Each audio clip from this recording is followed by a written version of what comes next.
Ahoj, dnes som si pre vás pripravila recept na zapečené zemiaky s porom, so smotanou a parmezánom.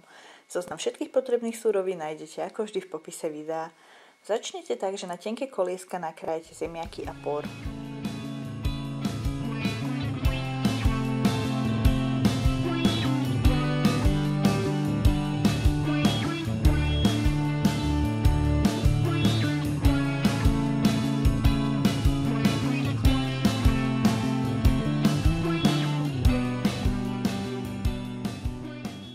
Zapekaciu misku vymastíte olejom a pridajte vrstvu zemiakov. Zemiaky osoľte, pridajte mleté čierne korenie a mletú papriku.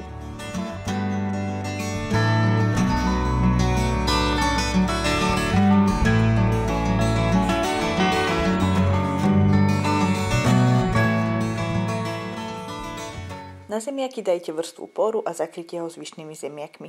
Tie opäť osoľte a okoreňte.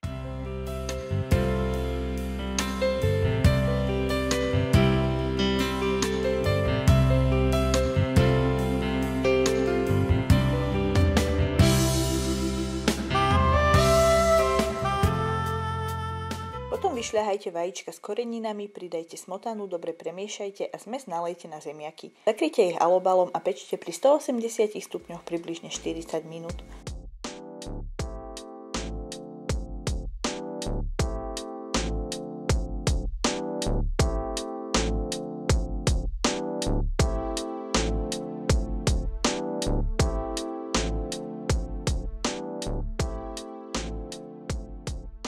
Keď sa zemiaky pečú, nastrúhajte parmezán a nadrobno nasekajte petršlenovú vňať.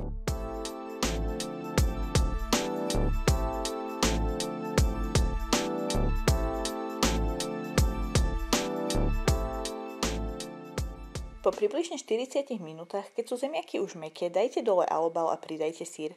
Už bez alobalu zapečte zemiaky ďalších približne 10 až 15 minút do zlatista. Upečené zemiaky posypte petršlenovou vňaťou a môžete ich servírovať napríklad s cviklou a listovým šalátom alebo aj ako prílohu k nejakému jedlu. Ak sa vám toto video páčilo, môžete ho označiť lajkom alebo mi dajte vedieť v komentároch. Tiež ma môžete sledovať aj na Instagrame, kde budete mať prehľad o pripravovaných receptoch. No a to je na dnes odo mňa všetko a my sa vidíme pri ďalšom videu.